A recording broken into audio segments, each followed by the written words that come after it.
This is Salam Radio, Peterborough's Muslim community radio. Broadcasting on 106.2 FM and online.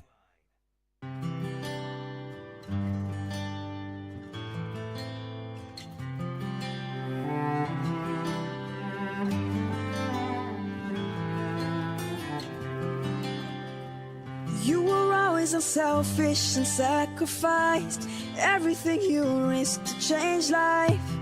Even when there was darkness, you broke the shackles and brought light. You called everyone to believe in Allah. Oh Muhammad. Hello and all the listeners and viewers, Salam Radio 106.2 FM. And we welcome you all on the board, and we're navigating the youth journey today with our show. My name is Zoya Idris. And my name is Dr. Erum Khan. And I welcome you to Mommy Radio Navigating the Youth Journey. Fantastic, Zoya. So you want to go ahead with the intro of beautiful and fantastic guests in our show today? Yes, so today we have two very special guests today with us. And one of them's names are Mr. Alexander Boucher and Sophia Maria Boucher. Yeah, so wonderful. So welcome on board. Welcome both of you in our studio. Good afternoon. A very good afternoon, Alex and Sophia. And thank you, Zoya, for giving an introduction too. So as you all know that you are watching and you're listening to Salam Radio 106.2 FM, where we call our different guests. And we introduce you just for the community because they all are really linked somehow to help the community. They're playing a very, very pivotal role. And if you want to be the part of our show, please call us at 01733 602 133. Or if you can just drop a text, you want to be the part of our show, you can always do that through 07411 191062. And you know what? I call them the hero of our community because they're doing a lot for. Till the end and from the very start. You are my hero and you'll always be the best part of every single day. I will follow you. Right, Zoya. So over to you. So today we have lots of questions to ask our special guests. And I welcome both of you very much and I hope you enjoyed today's program. Yes, Okay. indeed. Yeah. And so let's start on with the questions. Please tell us more about yourself and your role in our community. Yes, Alex. So we just want to just introduce yourself first so that people who are listening, watching, they really, really want to know who you are, how did you start your journey, what's your role for the community, and we'll take some questions to your daughter. Let me tell you, Sophia is 15 years old and she is Alex's daughter. Lovely. All right. Over to you, please. Good afternoon again, Erum, Zoya, and all our listeners. Thank you so much for having us. It's really a pleasure to be here. I'm 45 years old. I'm originally from beautiful Romania in Eastern Europe, born and raised on the shores of the Black Sea. Uh-huh. I'm a dentist. My home now is Peterborough after living a number of years in Northern Ireland. Besides dentistry, which you're going to surely talk more later. Over the years, I've organized many community events like collecting food, clothes, and shoes for those less fortunate than us, usually twice a year. Back in Romania, I was on the board of Club Ford, where most of the support for these initiatives came from its members. I organized several national events for Club Ford over long weekends with hundreds of participants. I also volunteered for several years as a doctor in the major trauma and resuscitation rooms at the A&E in my hometown. It's a hospital that covers a large area and population. After work, during late evenings and weekends, not many people understood why I chose to do it, but for me it was a time of personal growth. The tragic cases I witnessed put everyday problems into perspective, and it's not the moment to go into details now, but those experiences profoundly changed the way I think and I see life. What else? I've been involved in various organizations promoting oral health and organized some national dental conferences. Everything I've done besides the day-to-day work was been on the voluntary basis, and I've often contributed financially to these causes. Mahatma Gandhi said something that stuck with me. The best way to find yourself is to lose yourself in the service of others. That's beautiful, isn't it? You have to put yourself into it. You can't get anything unless you lose something, isn't it? Exactly. So just have the pleasure of life. That's really, really nice and very lovely to understand. Sorry, listeners and viewers. I just, as Alex introduced himself, he is a dentist. Let me incorporate. He's not a dentist. He's a fantastic dentist for the community. He's playing a very, very significant role. I know him personally as well because he's working in the local practice in Peterborough. A very, very, very fantastic colleague, lovely personality, down to earth. I don't know. I got some time. I've got no words to pay how beautiful a person he is. So that's lovely. Alex, you just mentioned about your identity, about yourself. Do you want to talk more about that? Zoya asked yourself about as a childhood, Zoya, isn't it? How about your childhood like? Yes. We're going to be here for a while. I think we have not sufficient time to talk, wasn't it? When I was not sufficient. My childhood was amazing and truly perfect, even though we were very poor, but so was everyone else around us. So we just didn't realize it. Just to keep and to help everyone listening to us understand the situation, it was during the last and the hardest years of Ceausescu's communist dictatorship, and life was tough. Electricity would be cut off in the evenings to save money. The heating as well. So Sad. I always did my homework by the faint light of a camping gas lamp. We only had warm water for a couple of hours during the weekends. Shops were empty. Food was rationed. So one person was allowed half a loaf of bread, a quarter pack of butter, half a liter of milk, and meat was extremely rare. We would sometimes queue for 12 hours for basics. And oranges, for example, only appeared at Christmas as a luxury product. And even then, just a very few got to have them, only if you're in the front of the queue or something. But despite all that, we as children weren't directly affected by the hardships our parents were going through, and we are happy. Romania was behind the Iron Curtain, as I said, so we didn't know what we were missing.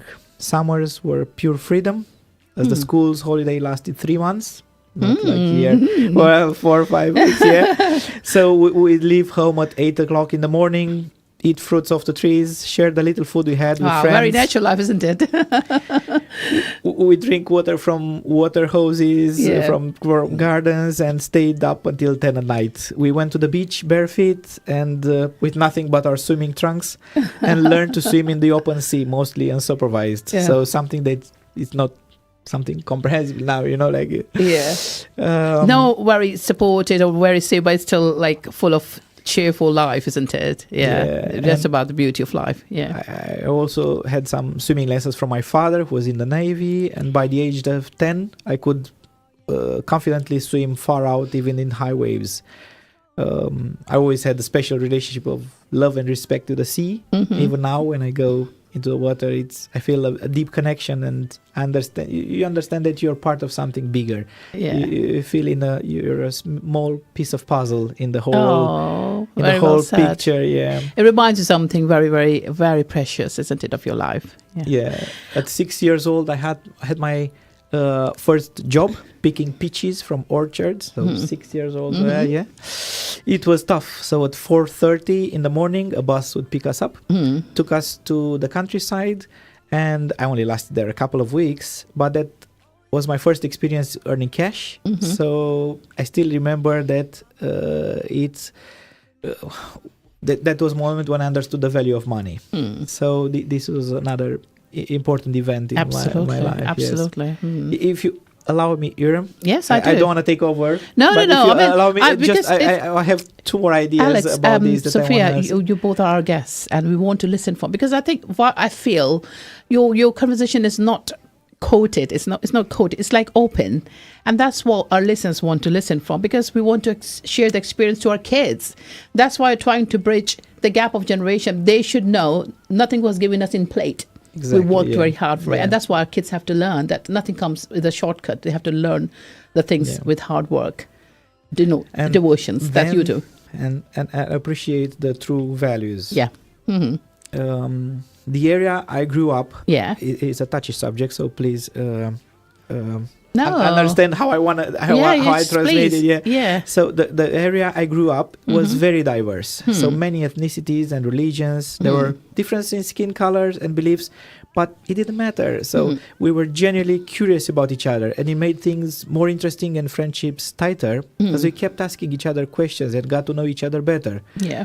Racism wasn't something we experienced as children. Sadly, as we grew older and borders opened after the communist period ended, we became aware of it. And I personally believe that racism is taught and that it doesn't come naturally. Our community as children was free from it, and I only wish that innocence had lasted longer. The only difference that mattered in our group was the age. Yeah. Being 1 year older automatically gave you the leader status, you know.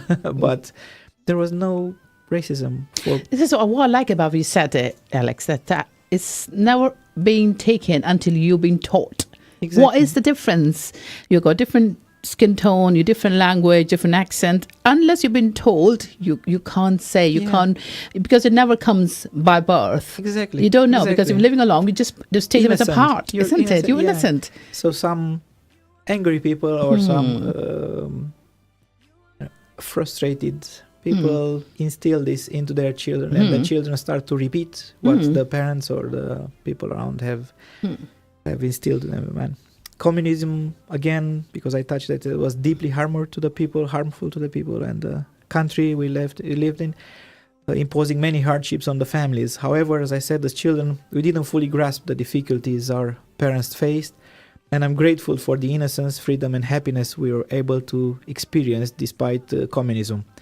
As the great philosopher, Zoya knows him, Winnie the Pooh, said, we didn't know we were making memories, we just knew we were having fun. And that's true. And like so many things, Sophia, Zoya, Alex, we have in our life, and sometimes we get really irritated, frustrated. Oh my God, this is hard. Oh, we didn't like it. Oh. But when the time passed by, and we look back and say, my God, that was a fun, which we can't have at this time, isn't it? That was an experience, and that was a stepping stone. It is a growth moment. Yeah. And time does seem to wipe off a little bit the struggles of the moment, and you start to retain it forever. Exactly. It is indeed. Right. So Sophia, Zoya, what? Yeah, I'll leave it to you, Zoya. You just carry on with that. So I would like to get some questions answered by you, Sophia. So I'm gonna start off by saying, what are you doing currently? So at school, I'm in year 10, and for my optional subjects, I picked geography, IT, and psychology. Wonderful. And from all of these, I especially like IT. And in our current lessons, we're just making a quizzing app about the solar system.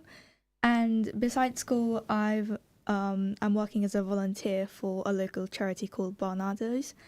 And that's very nice to they're know. dedicated to helping children in need and foster families. Yeah. And I really like it. And for the last 3 years, I've taken karate lessons every Monday. Oh, and that's really nice. Yeah. Good. And if I have some free time, I really like reading. And when I go out to town with my friends, we usually just end up in a bookstore. So, right. I think, Zoya, you also have a good experience of reading as well, don't you? Yeah, I really like reading, like, Diary of the Wimpy Kid books, like, really funny books, like, they're really funny. And so then I start laughing when I actually read that book. So I love reading those kind of books. And, like, it starts getting boring, to be honest, when I read, like, really, long but not funny stories, because it just starts to get boring. About, say it was like a story about, I don't know, with no pictures, no nothing, just words. Like, I can't just stare at a page that has words. Right. I need some, like, colourful pictures. Visual. Yeah. Right. Okay. So, is there anything else in your pot to raise? Any question to our lovely guest today? More questions on. I have like 2 more questions. Yeah. Or more. What's your plan for the future? Oh, Sophia, do. Yeah. Okay. So my plan for the future is to continue with my studies and with a charity work, and hopefully qualify for the next level of Duke of Edinburgh, because I'm doing Duke of Edinburgh.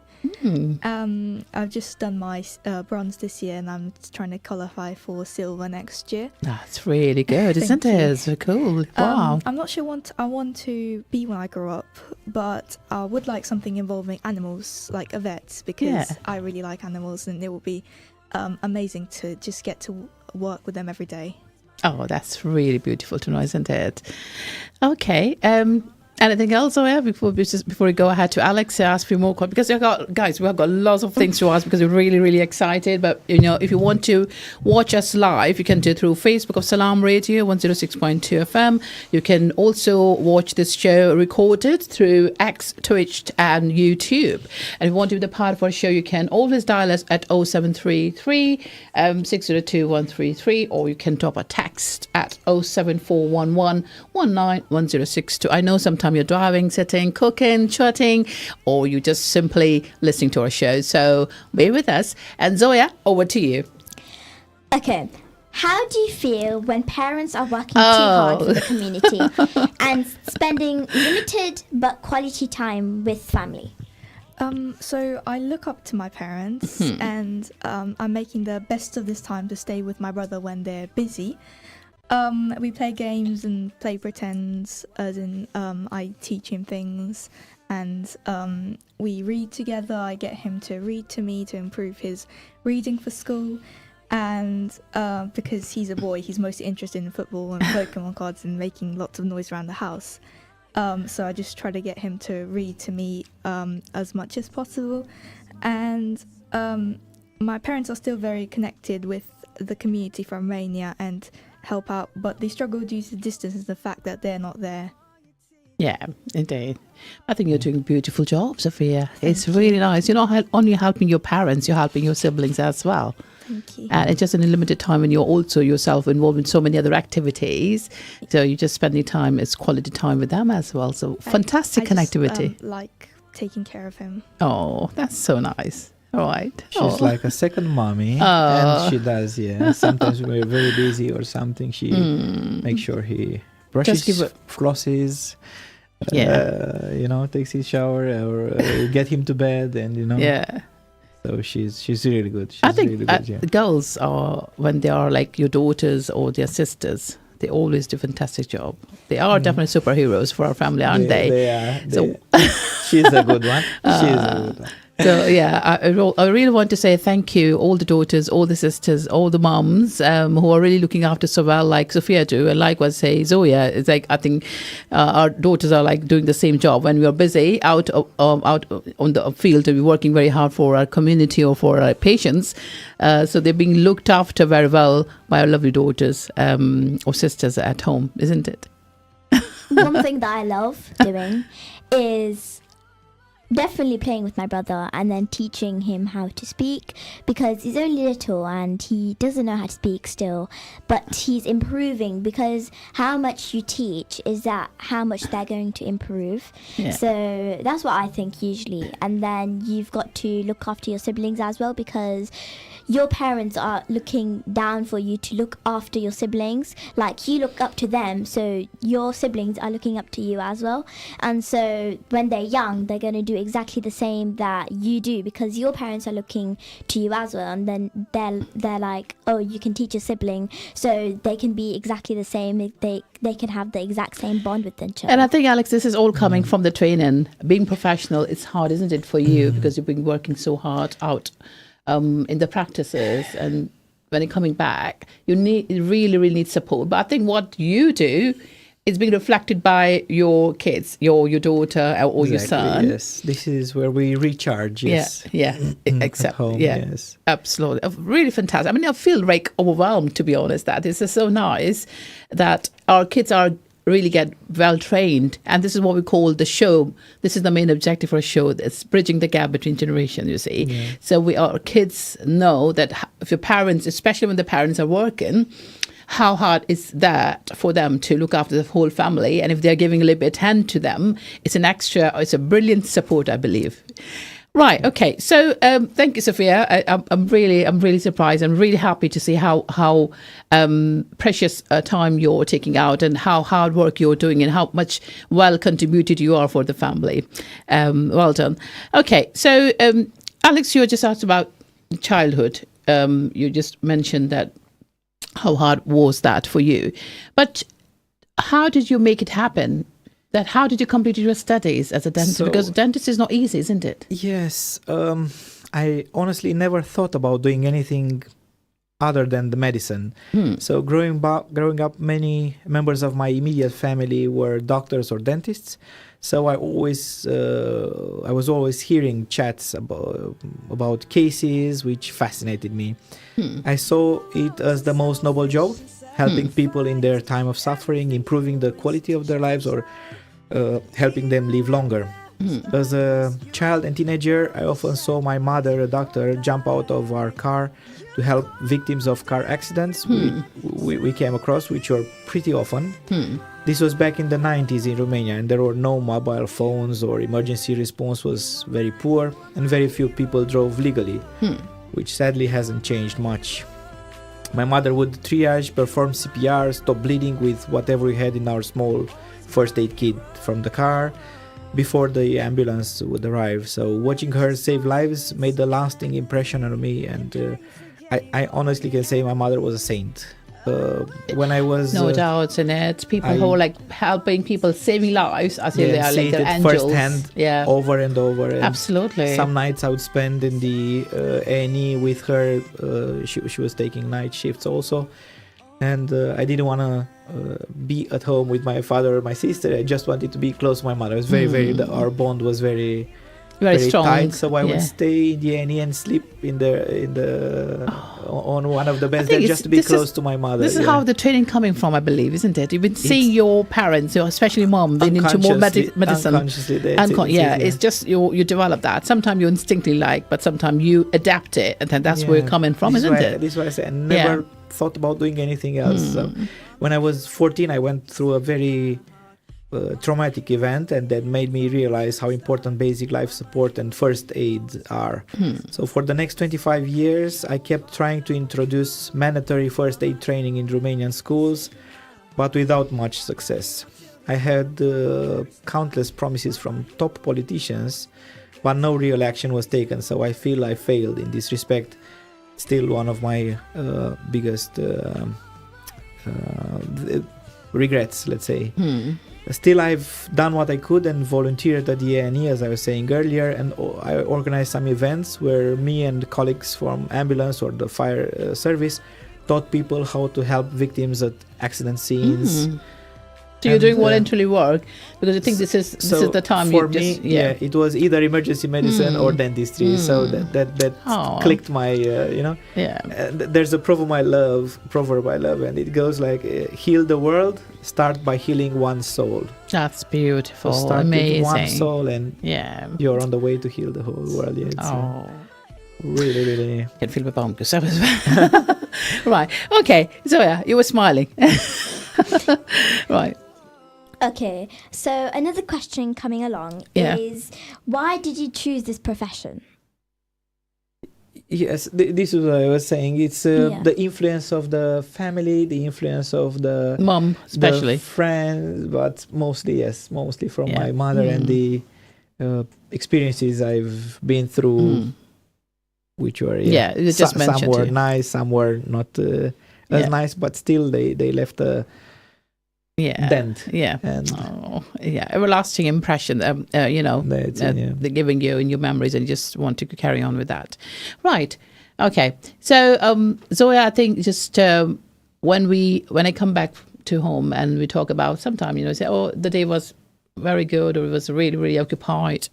And Zoya is always wondering about our work. So she knew that we got a dentist invited in her show. So she just wrote down a few more questions related to dentistry, isn't it? Yeah, Zoya. Okay, so because I know you're a dentist, and I always, think, because since it's their profession, so obviously I'm going to ask this question: what is a cavity, and how do we protect our teeth against it?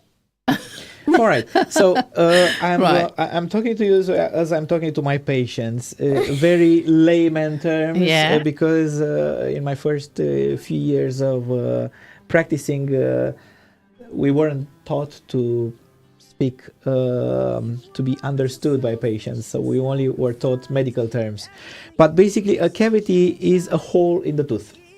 And it happens when the outer layer of the tooth, which is the strongest shell, it's called enamel, gets damaged. This damage is caused by bacteria in the mouth that feed on sugar from food and from the drinks we consume. Yeah, these bacteria produce some acid, which over time eats away the enamel, creating a cavity, a hole. Yes, to protect. There are very few simple things that you need to do, but you have to have a routine. So, not even think about it. Just add them to the to your daily routine. So, brush twice a day with fluoride toothpaste, as fluoride strengthens the enamel and can even repair the very early damage.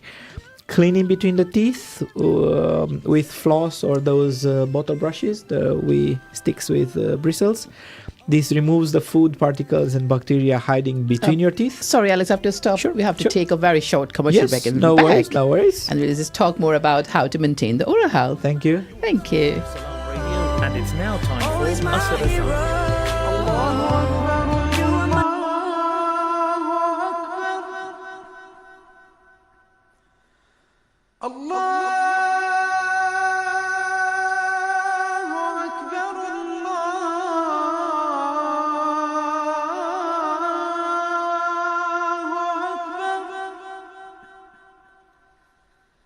أشهد أن لا إله إلا الله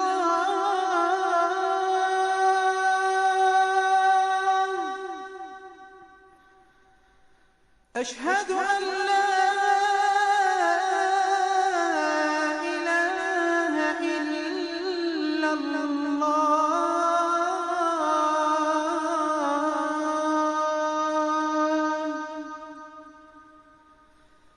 أشهد أن محمدًا رسول الله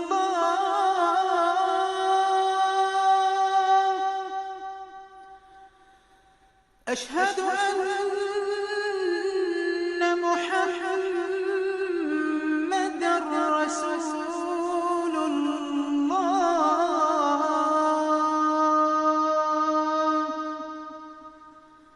حي على الصلاة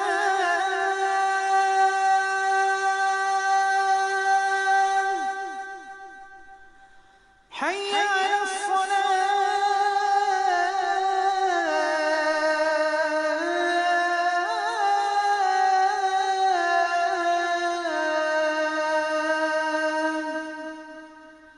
حي على الفلاح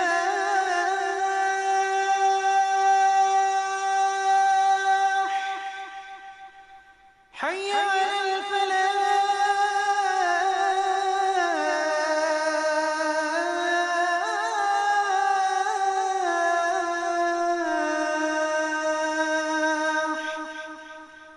الله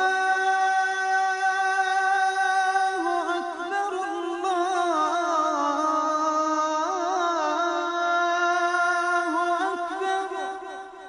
لا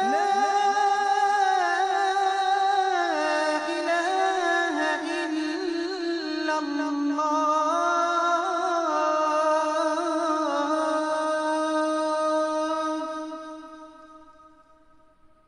الله أكبر الله أكبر لا إله إلا الله.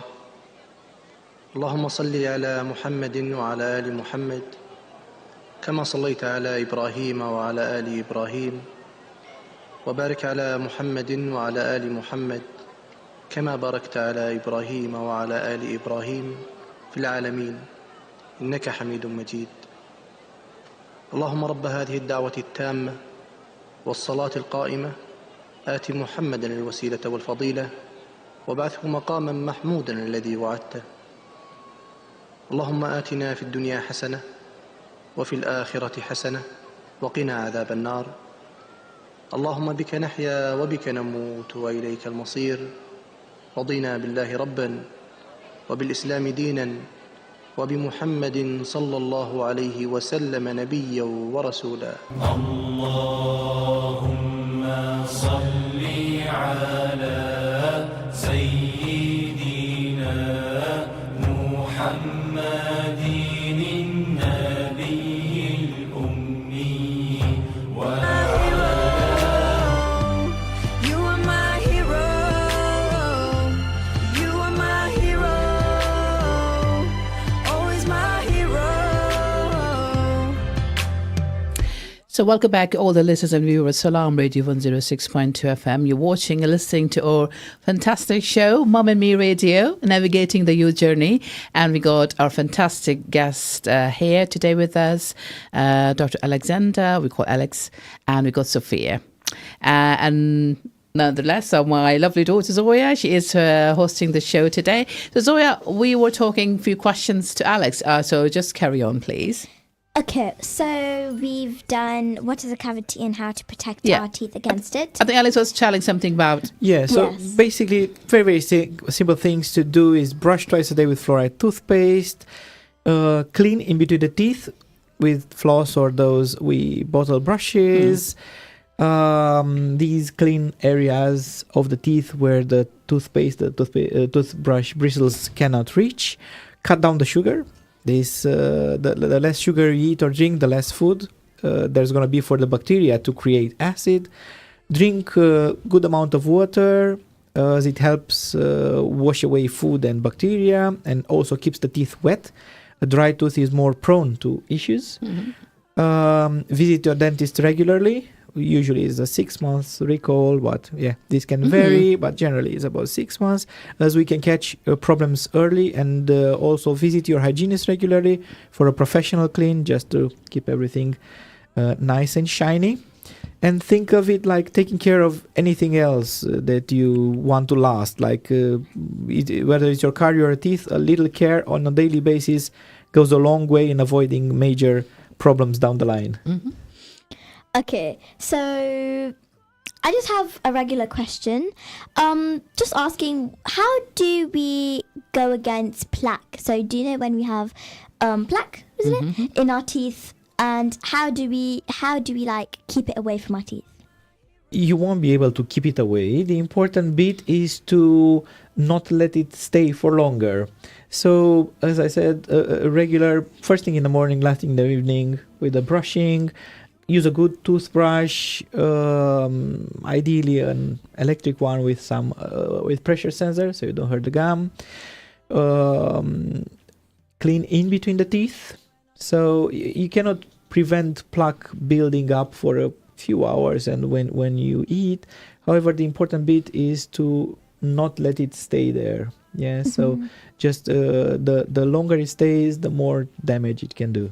Okay. Wonderful. I think, yeah, all the listeners and viewers, all kids, people of different age group who are watching and listening to the show. Alex, he's a dentist and he's giving you some tips how to maintain your health nice and clean and healthy. And Zoya definitely asking for more questions about it. Yes, Zoya? Okay, so I heard you were talking about the gum when you use an electric toothbrush. So like for the pressure and everything.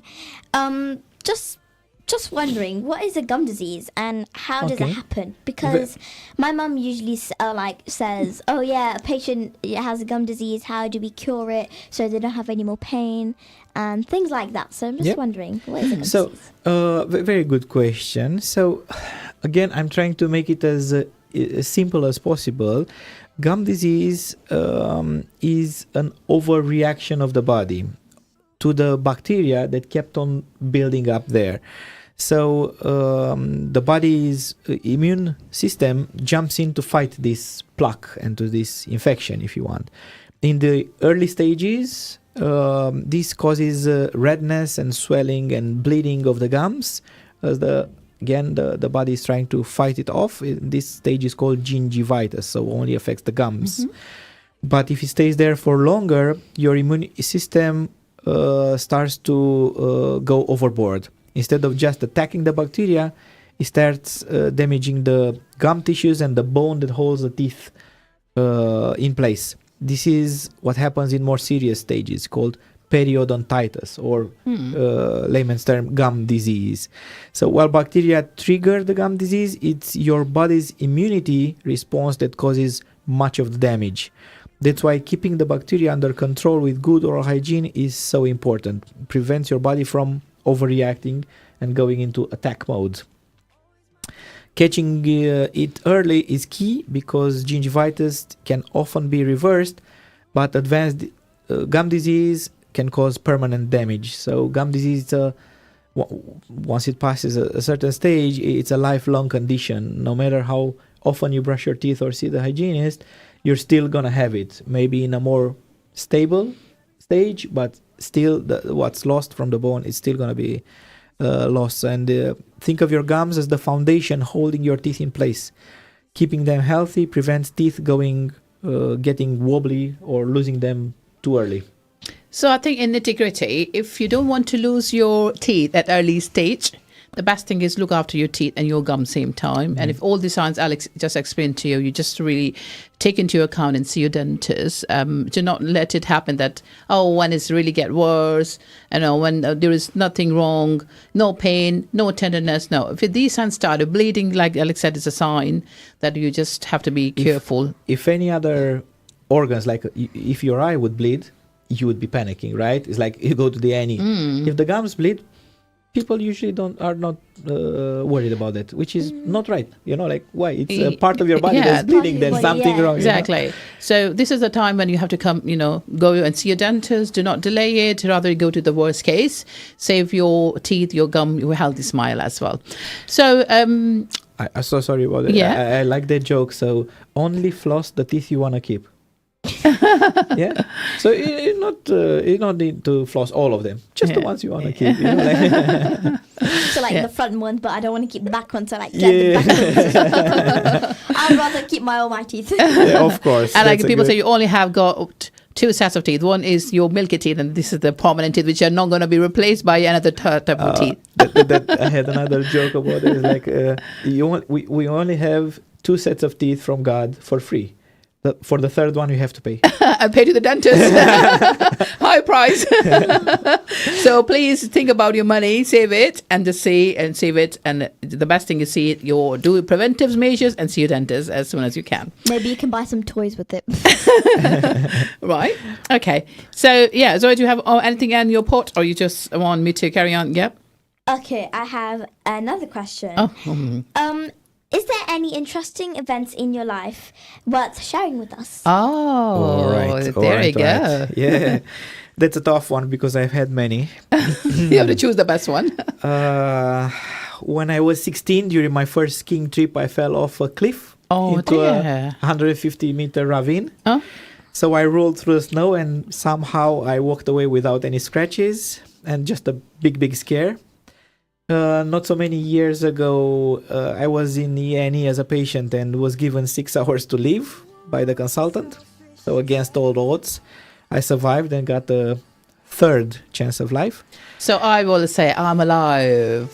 You see luckily it's really, really, so like a cat, I'm on my third life now. But one of the biggest lessons in my life came when I realized how much people lie. So not just others, but to themselves, often being complicit in their own deceptions. Especially with social media nowadays, you see everyone's showing off their perfect lives, but the reality is often very different. I think this is one of the reasons depression is so widespread now. Comparison is the thief of joy.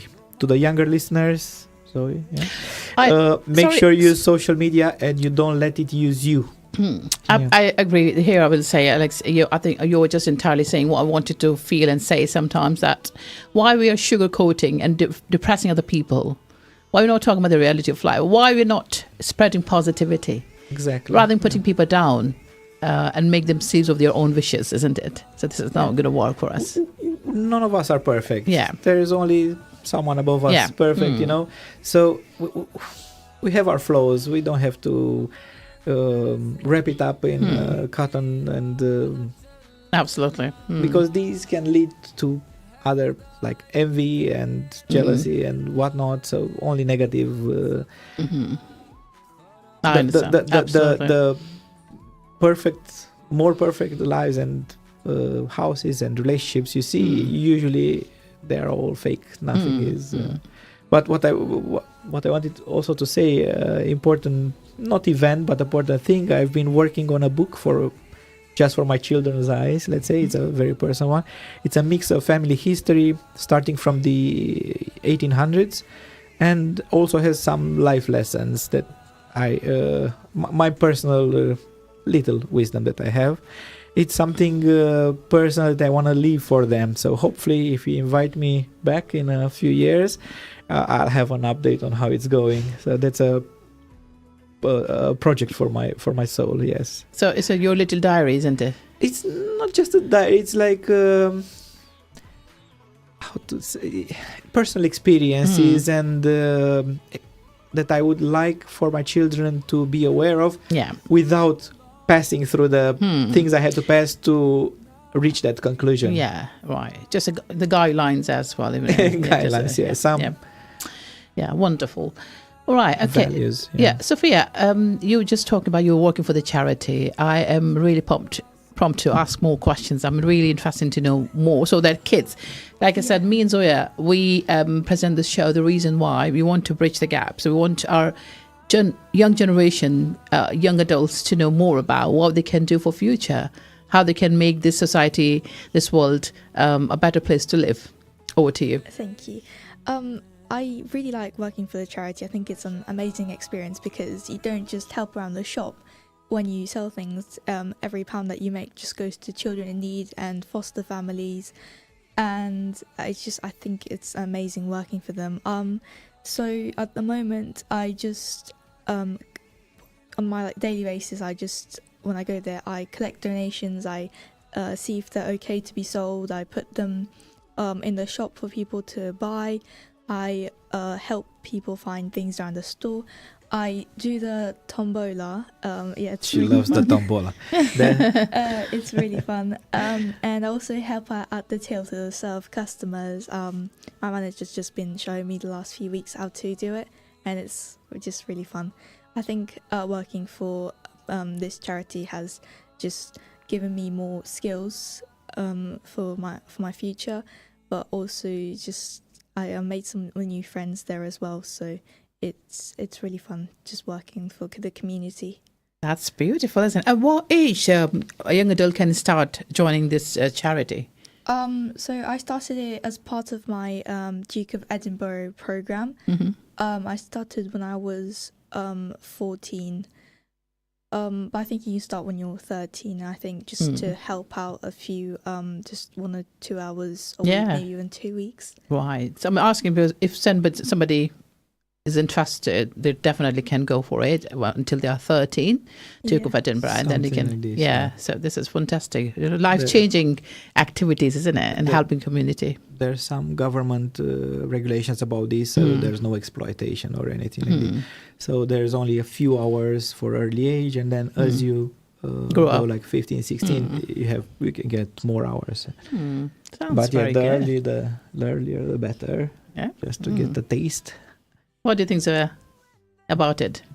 Yeah, that's really true. You know, so I remember this time I was in town, and I think it was like I had £1 on me, and so there was like this poor man, and then I felt bad for him, because I couldn't imagine living on a street with no blanket, no nothing, just no sources to like enjoy, no sources to have with me to, so like food and blankets and pillows and no bed, no plates, basic facilities, facilities, and like new skills that you can learn, maybe in like not even a house, that you can have a kitchen and you can have a couch and you can have a TV, because mostly homeless people, they can't have TVs because TVs these days are very expensive, cars are very expensive, fuel is very expensive, and it's just very upsetting when you see someone just standing there on the road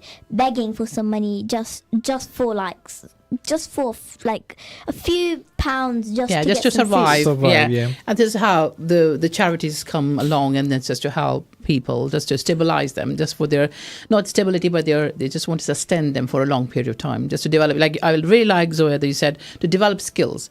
I mean they don't have the basic facilities, but just to help them to develop the skills, just to help them for sustainability for future. Yes.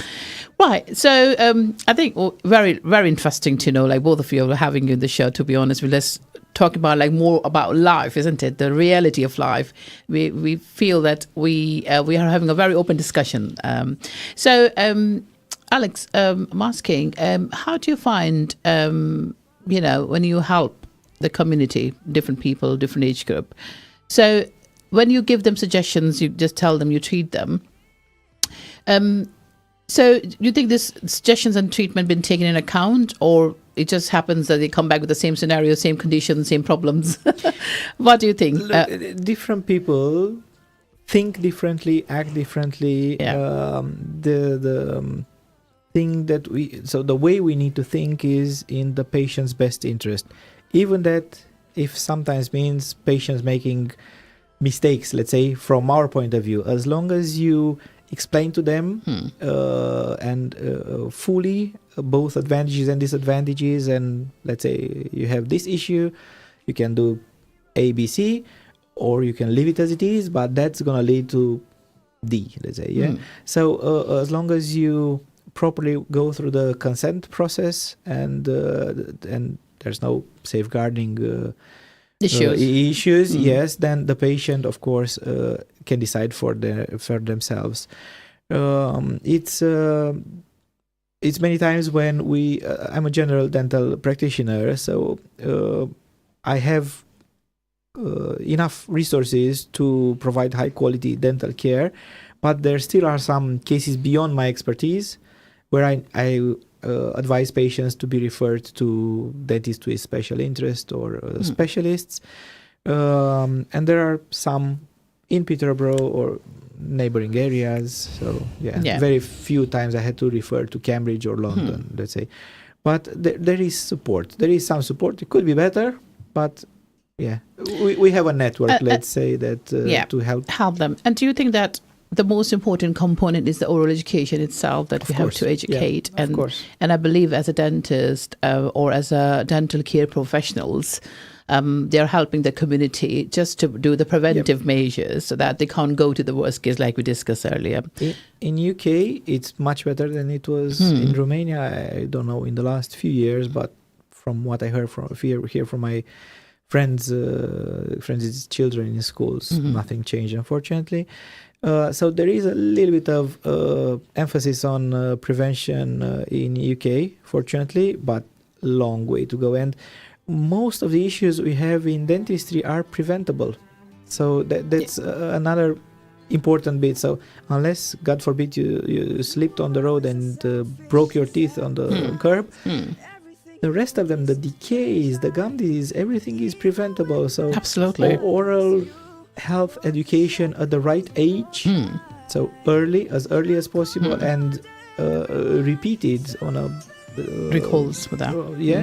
That would reduce even the government spending. They kept complaining about there's no funds, but if they would invest lots of money into prevention, absolutely, in a generation, we would see a huge difference. So even from the business point of view, that would be a huge save. Absolutely. But less amount for fillings, and less amount for those irregular teeth, less amount of, because all the habits sometimes called irregular teeth. All about these diet and all the lifestyle, they plays a very significant role. Very well said, Alex. Zoya, over to you. What are you thinking now? I'm gonna throw in some more questions. Keep them coming. Alex, you're not exhausted. And so I know some kids, they have irregular teeth, Yeah. and they feel discomfort, like they're embarrassed. They feel like people are gonna make fun of them, and some people do make fun of them, which I do not agree with, because it's just it's just mean. Yeah, like, it's bullying. It's just mean. Yeah. I don't know how else to say it, but it's just mean.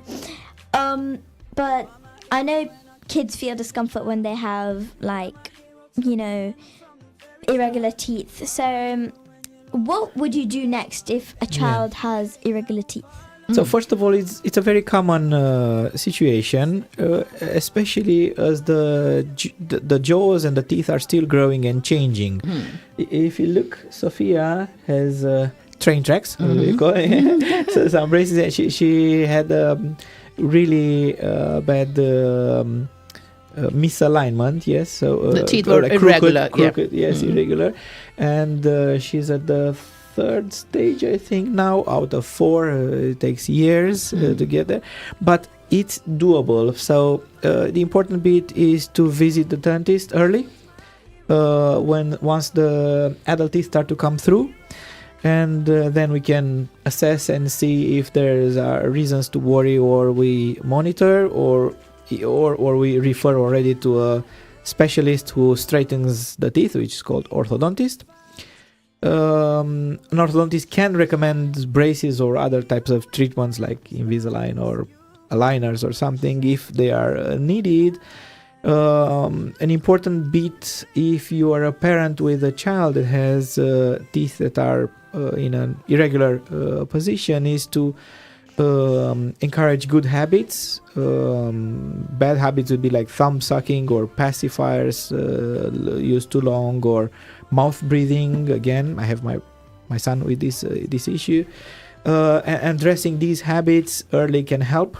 And of course, keeping the teeth healthy by regular brushing, flossing, and dental checkups. Even more so during the orthodontic treatment, because brushing your teeth is one, but having lots of braces and wires and elastic bands all over makes it even more challenging.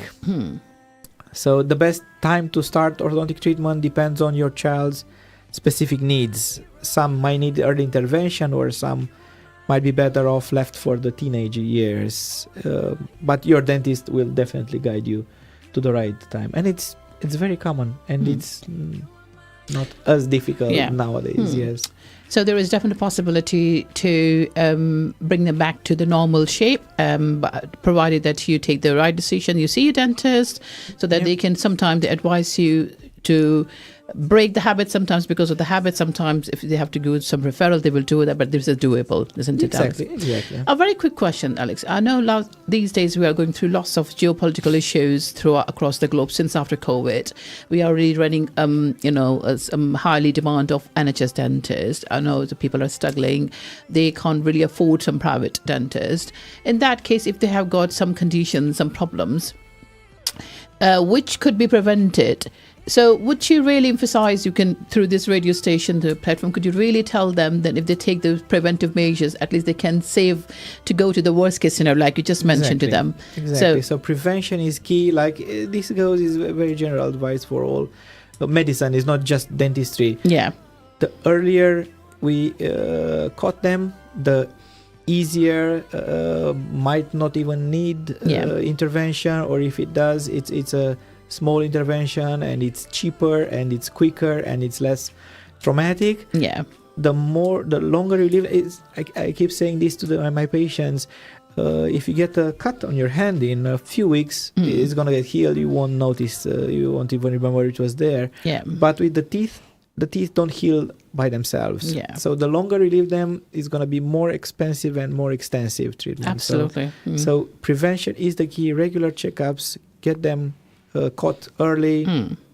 Yeah. And of course, oral hygiene. Wonderful. Yeah. So that's how we can at least prevent ourselves, and then look after our beautiful smile.